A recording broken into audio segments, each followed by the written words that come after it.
she's very mysterious. I think the fact that there's no explanation to Miss Havisham. We know that she was jilted, but what happened before that, and also I think what happened after that, we don't really know.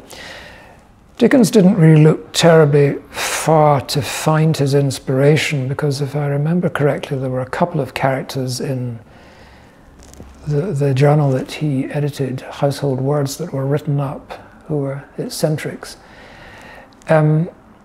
Eccentrics are appealing. They're obviously not about so much now. They disappeared from the streets, although I remember them from my own childhood, and I remember, as we called them, worthies, and people with no kind of fixed abode, sort of knights of their own and all that sort of stuff.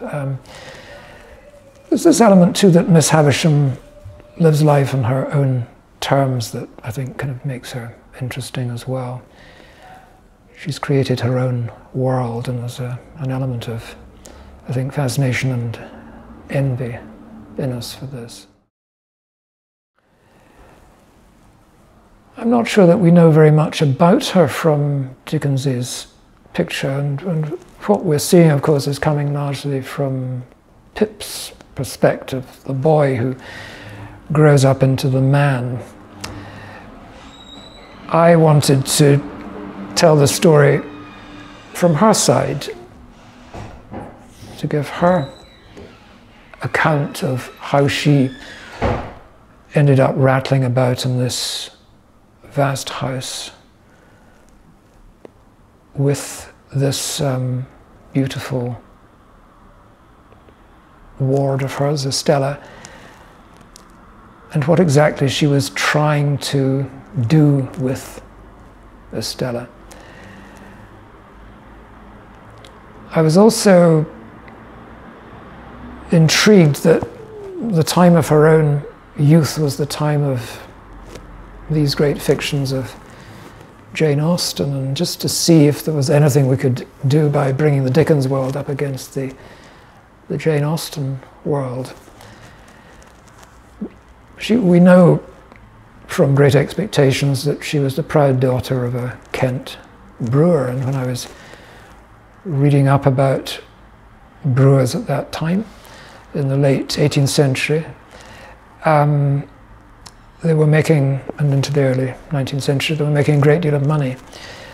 And it struck me as a likely scenario that Mr. Havisham would have attempted to finish, to give polish to his daughter who has never had a mother, and that he would try to find her an entree into society with the hope of, at the end of it all, a glittering marriage. And so this was the route which I kind of mapped for myself with this character.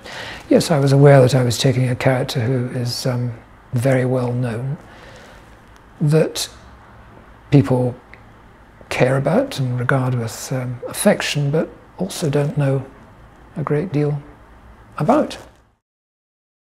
So I just think the idea of great classics, of course, with a capital C, can be rather frightening to people. But as I say, if it doesn't mean anything to you, then the book hasn't worked. And that is why, of course, people feel also very affectionate about certain books and very protective about them, and feel that perhaps they're articulating things that they can't say for themselves, and the books become in the way of friends. So from that point of view, you're wary that perhaps you might be treating something which has become important to certain people. And the thing is not to be clever at the character's expense or at Dickens's expense either. As I say, Dickens is too great a writer to be remotely bothered what I might have come up with, but I'm just hoping that, you know, in the century beyond the century in which he was writing, that because I feel these books still resonate, that you can shine a light on the character which can illuminate them. And of course these great characters are also infinitely adaptable. I mean, that's the great this is the abiding virtue of the characters, that they can be interpreted by each new generation that comes along, and they can make them their own.